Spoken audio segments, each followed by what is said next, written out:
Baik, adik-adik sekolah minggu yang dikasihi oleh Tuhan kita Yesus Kristus, kita bertemu kembali dalam ibadah minggu hari ini.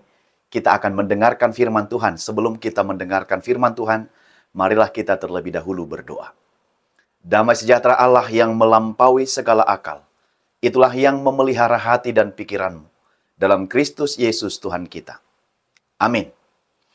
Adik-adik sekolah minggu yang terkasih, firman Tuhan bagi kita dalam ibadah minggu tanggal 29 Oktober 2023 tertulis dalam kitab Rut, pasal 2 ayat 1 sampai ayat 8.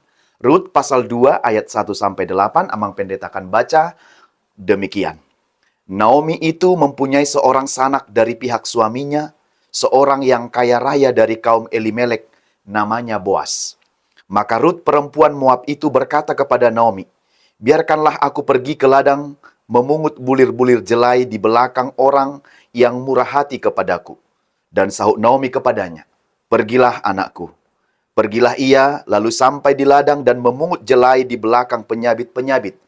Kebetulan ia berada di tanah milik Boas yang berasal dari kaum Elimelek. Lalu datanglah Boas dari Betlehem. Ia berkata kepada penyabit-penyabit itu, "Tuhan kiranya menyertai kamu."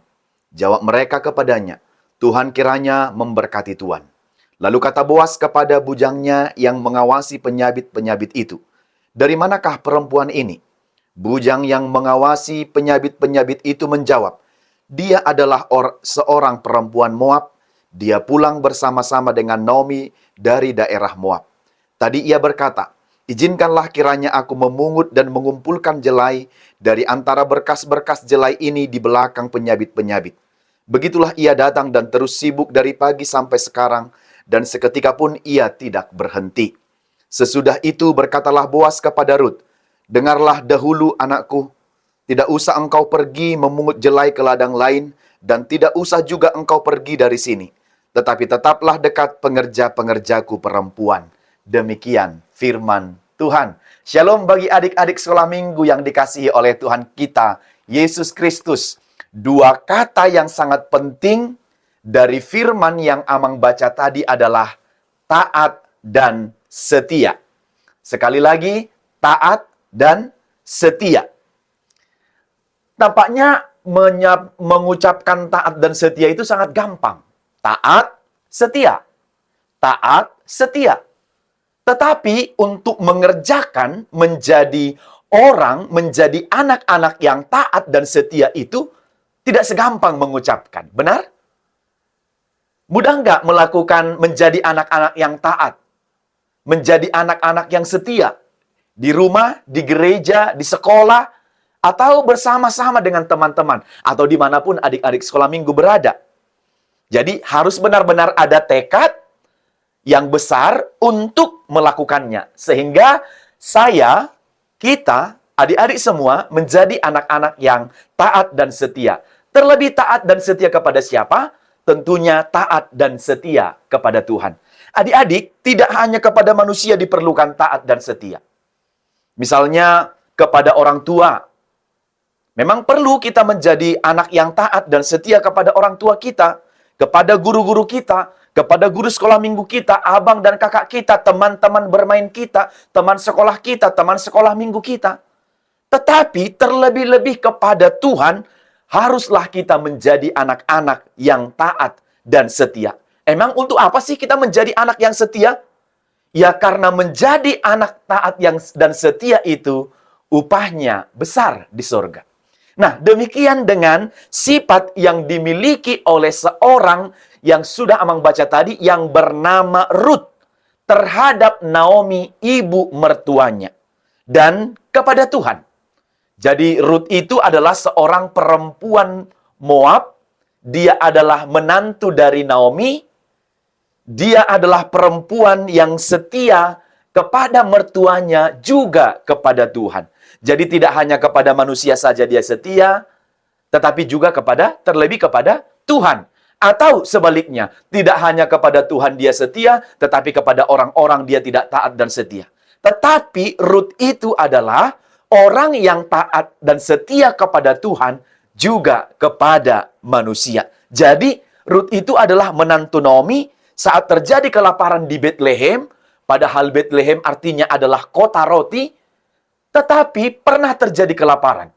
Lalu Naomi beserta dengan suaminya Elimelek, beserta dengan dua anaknya yang bernama Mahlon dan Kilion, mereka berangkat pergi ke tanah Moab supaya mereka mendapat makan di sana. Ya, mereka orang percaya, tetapi pergi ke tempat orang-orang di sana tidak menyembah Tuhan Allah. Lalu mereka pergi ke situ. Ketika mereka di sana, Naomi, Elimelek, dan begitu juga anaknya Mahlon dan Kilion, dua anaknya itu menikah dengan perempuan yang berasal dari Moab, namanya Orpa dan Rut. Tetapi tidak lama setelah mereka itu berada di Moab, Elimelek itu meninggal. Tidak lama kemudian, Mahlon dan Kilion itu juga meninggal. Maka sekarang yang tinggal adalah hanya 3 orang perempuan, yaitu ibu mertuanya yang bernama Naomi, beserta dengan 2 menantunya, yaitu Orpa dan Rut. Sementara ketika mereka dalam keadaan 3-tiganya tinggal perempuan dan menjadi janda, maka Naomi memerintahkan supaya mereka masing-masing kembali ke rumah orang tuanya. Tetapi apa kata Rut?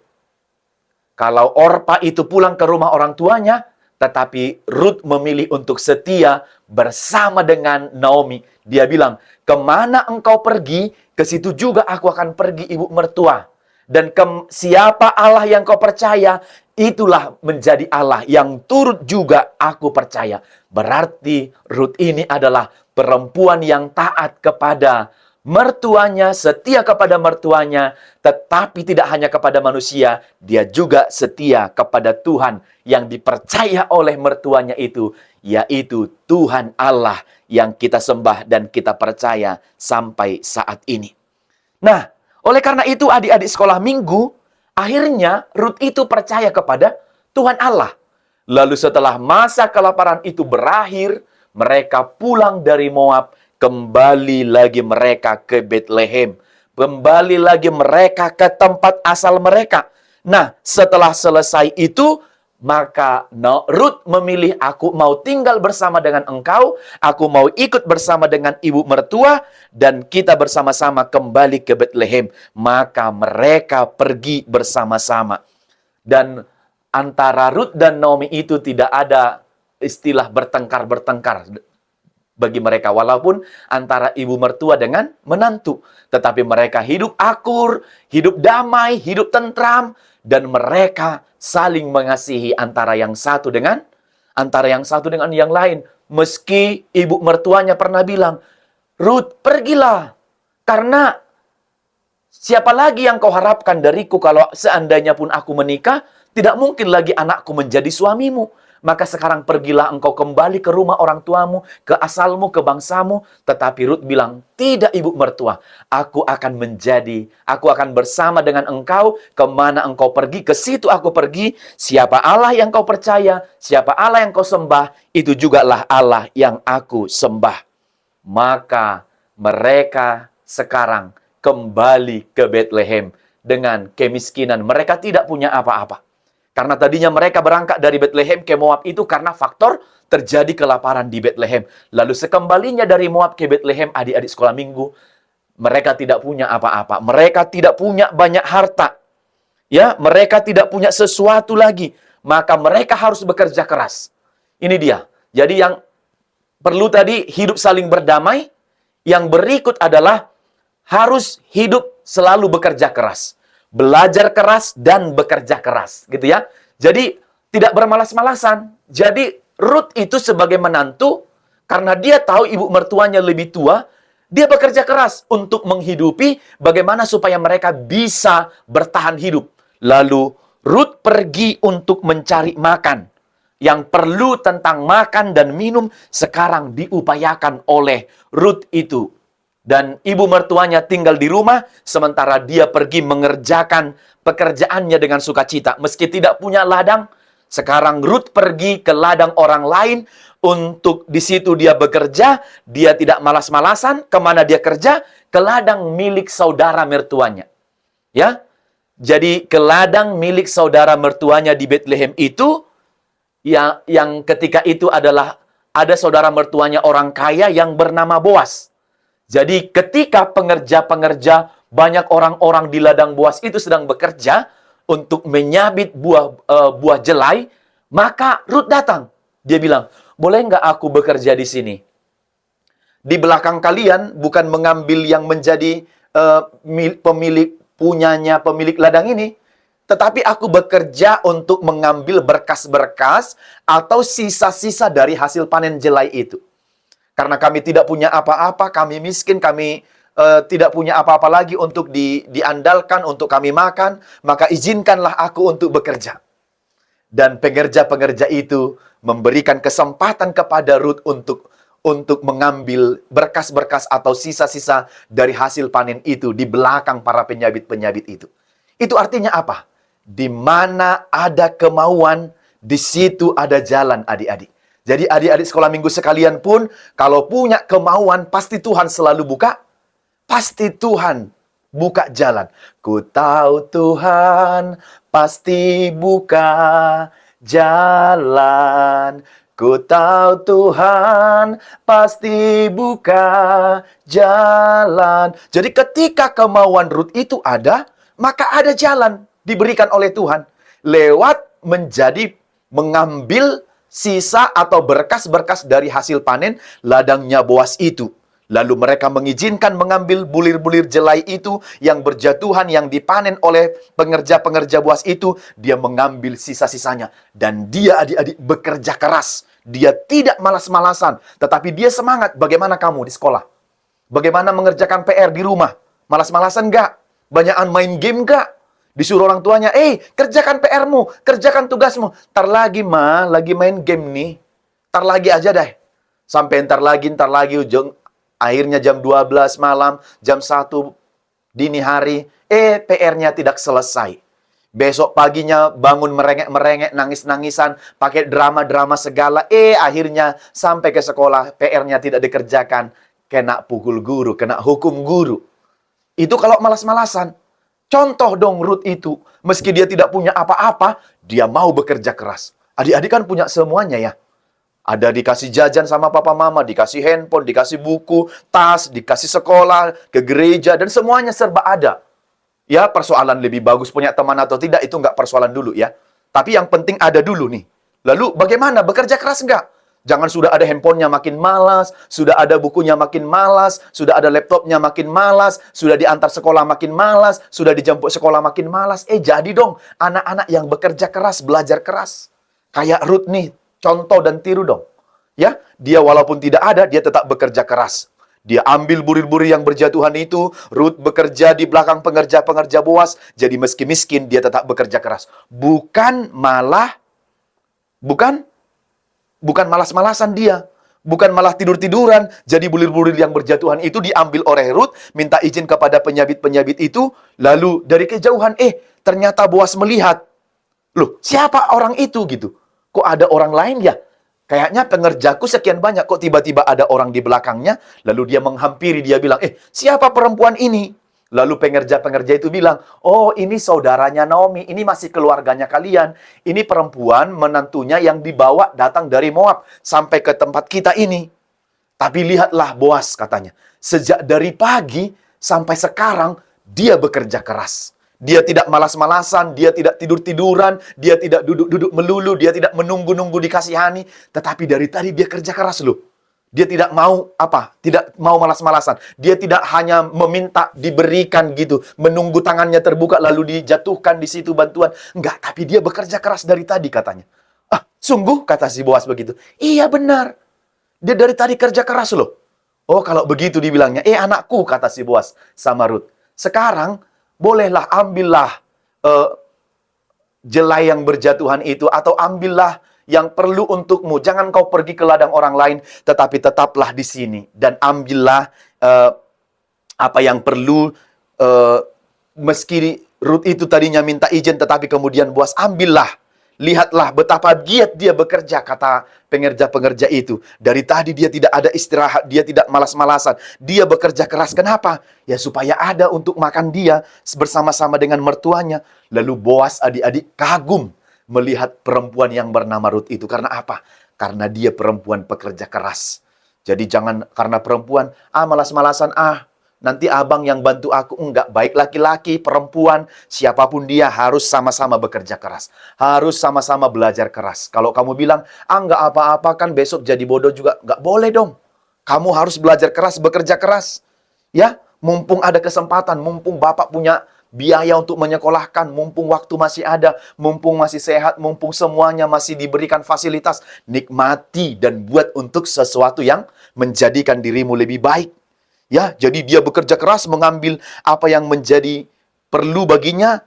Baru melihat itu, Boas sangat kagum kepada perempuan itu. Lalu dia mengasihi perempuan itu betul-betul, apalagi setelah dia tahu kalau Ruth itu mengasihi mertuanya dan juga mengasihi Tuhan Allah. Maka Boas makin senang. Ternyata dia perempuan baik-baik. Dia perempuan yang pekerja keras. Sekaligus juga dia percaya kepada Tuhan Allah. Setia kepada Tuhan Allah. Setia kepada mertuanya. Maka dia adalah perempuan yang betul-betul sungguh-sungguh perempuan yang taat dan setia kepada Tuhan dan kepada mertuanya. Ia pekerja keras. Tadinya dia orang asing, sekarang dia percaya kepada Tuhan. Dia juga sopan kepada mertuanya. Dia minta izin kepada pengerja-pengerja itu, kepada mertuanya. Dia memiliki kasih yang baik. Maka anak-anak sekolah minggu, jadilah seperti Ruth ini. Dia menjadi orang yang taat dan setia. Setia kepada Tuhan Allah. Dia setia, dia tekun untuk mendapatkan sesuatu. Maka adik-adik juga, Amang minta supaya tetap tekun mengerjakan segala sesuatu. Siapapun yang tekun, pasti suatu saat dia menjadi anak-anak yang berhasil dan sukses. Sementara anak-anak yang ceroboh, tidak memakai waktu dengan baik, tidak mempergunakan kesempatan dengan baik, malah nanti akan menyesal kemudian. Jadi kalau adik-adik suka menyanyikan, hidup ini adalah kesempatan. Ya pakailah sebagai kesempatan yang baik. Jangan nyanyinya, hidup ini adalah kesempatan. Malah setelah itu main-main. Main game, kesana kemari, PR-nya tidak dikerjakan, ke gereja malas. Loh, tapi kesempatan apa sih maksudnya? Jadi kalau bilang kesempatan, ya kesempatan untuk melakukan segala sesuatu yang baik dan berkenan di hadapan Tuhan. Nah, oleh karena itu adik-adik, kita mencontoh kerja keras Ruth, kesetiaannya, ketekunannya, ketaatannya. Begitu juga adik-adik. Taat setia kepada orang tua, kepada guru sekolah minggu, tekun mengerjakan tugasmu, PR-mu, tekun bekerja di rumah, menolong mama, papa, sebagaimana yang bisa kamu bantu. Tekun mengerjakan tugas PR-mu, sekolahmu, lesmu, tekun semua. Supaya anak-anak yang tekun itu juga, dan terus berdoa kepada Tuhan, tekun berdoa, tekun beribadah. Tidak hanya mengerjakan bagian-bagian sekolah, tapi juga tekun untuk memuji Tuhan, berdoa kepada Tuhan, supaya Tuhan menolong, menguatkan, dan memberkati adik-adik semua. Nah, karena itu yang disampaikan firman ini, yang pertama adalah menjadi anak-anak yang taat dan setia.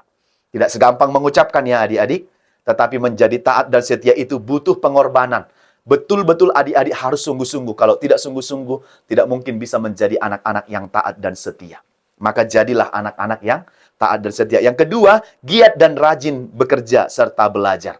Giat, rajin bekerja serta belajar. Belajar keras dan bekerja keras. Jangan banyakkan main-main. Main-main boleh, tapi porsi main-mainnya juga harus boleh diseimbangkan dengan belajarnya. Belajarnya harus lebih banyak. Boleh main-main, tetapi jangan kebanyakan main-mainnya. Akhirnya belajarnya tidak ada. PR-nya tidak selesai. Membaca tidak tahu. Berhitung tidak tahu. Ayat hafalan di sekolah minggu tidak tahu. Tidak pernah tampil di depan. Liturginya juga tidak dihafal. Bentar lagi mau Natal. Apa dong? Kebanggaan nggak sama orang tuanya? Malah bikin orang tuanya menjadi malu. Yang ketiga adalah menjadi anak-anak yang sopan. Ya, sopan kepada yang lebih tua. Siapapun itu tidak mengambil yang bukan milik kita, tetapi kita sopan kepada siapapun, meminta izin, supaya kemudian ketika kita berada di antara orang lain juga memuji kebaikan kita, ketekunan kita. Ketika kita berhadapan dengan orang lain, meminta sesuatu kepada orang lain, harus dengan izin. Tidak boleh mengambil tanpa izin. Itu karakter dan sifat anak-anak Tuhan. Menjadi anak-anak yang taat dan setia, serta tekun dan rajin mengerjakan firman Tuhan di dalam kehidupannya. Amin. Tuhan Yesus memberkati.